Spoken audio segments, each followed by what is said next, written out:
बिहार महागठबंधन में सीट फॉर्मूले को लेकर पिछले काफी दिनों से माथापच्ची चल रही है।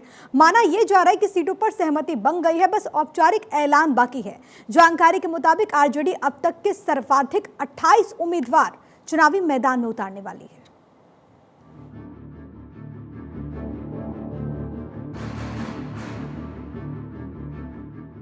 लोकसभा चुनाव नजदीक आ रहा है।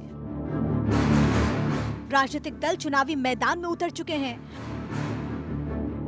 बीजेपी के नेता लगातार रैली में जुटे हुए हैं, तो इंडी गठबंधन की रफ्तार कुछ धीमी है। चुनाव की तारीख का ऐलान हो गया और अभी तक बिहार में महागठबंधन में शामिल विपक्षी दलों के बीच सीट शेयरिंग का ऐलान नहीं हुआ है। इसी बीच भारत 24 को जो जानकारी मिली, उसके मुताबिक महागठबंधन के बीच सीट बंटवारे का फॉर्मूला तय हो गया। लालू यादव की पार्टी राष्ट्रीय जनता दल सबसे ज्यादा सीटों पर चुनाव लड़ेगी। सूत्रों के मुताबिक आरजेडी यानी कि राष्ट्रीय जनता दल 28, कांग्रेस 9, भाकपा माले 2 और सीपीआई 1 सीट पर चुनाव लड़ेगी। इंडिया गठबंधन में नीतीश कुमार के जाने के बाद अब लालू यादव की पार्टी फ्रंट फुट पर आ गई है।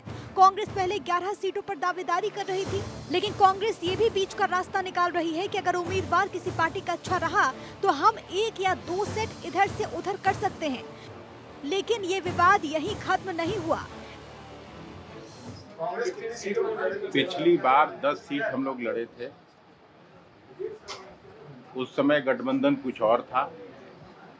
आज गठबंधन की परिस्थिति बदली है, तो हम लोग चाहते हैं उससे पहले से ज़्यादा सीट की मांग कर रहे हैं, जितना तय होगा। लेकिन कांग्रेस फ्लेक्सिबल है, कभी ये नहीं। हम लोग चाहते हैं कि गठबंधन में कोई दरार हो, एक साथ चुनाव लड़ेंगे, बीजेपी को हराने के लिए लड़ेंगे और हम लोग अपना फैसला देखेंगे। कहीं अगर हम लोगों से ज़्यादा मजबूत कैंडिडेट है तो एक आध सीट हम लोग इधर उधर कर लेंगे।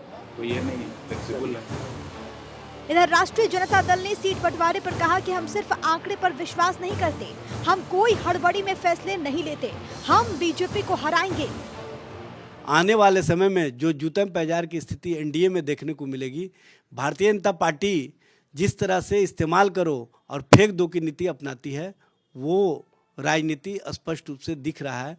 जबकि इंडिया के अंदर सभी लोग एक दूसरे के साथ परस्पर सम्मान, एक दूसरे के प्रति जो सम्मान का भाव है वो लेकर के आगे बढ़ते हैं और विचारों के साथ मजबूत आयाम दे करके देश और देश की राजनीति को भी मजबूती प्रदान कर रहे हैं। दरअसल आरजेडी इस बार कांग्रेस को अधिक सीटें देने के मूड में नहीं दिख रही, तो इसके पीछे 2020 के चुनावी नतीजों को भी वजह बताया जा रहा है।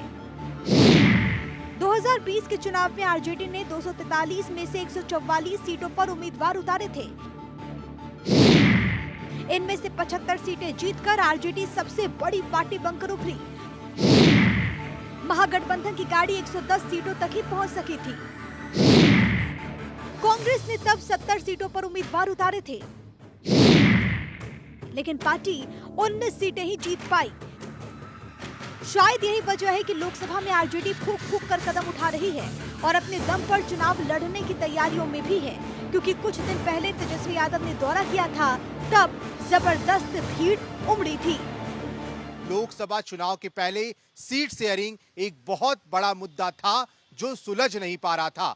महागठबंधन की तरफ से राजद के प्रवक्ता एजाज अहमद ने कहा है कि बिल्कुल हम सीट पर लड़ेंगे, लेकिन हमारी लड़ाई विचारों के साथ भी है, हम आंकड़े पर नहीं जाते।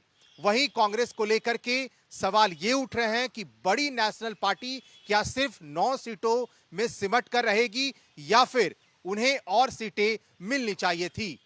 लोकसभा चुनाव में देखना होगा कि अगर आरजेडी के तरफ से 28 सीटों पर चुनाव लड़ने के लिए उम्मीदवार चुनावी मैदान में उतरते हैं तो कितनी सीटें बिहार में महागठबंधन जीत पाएगी।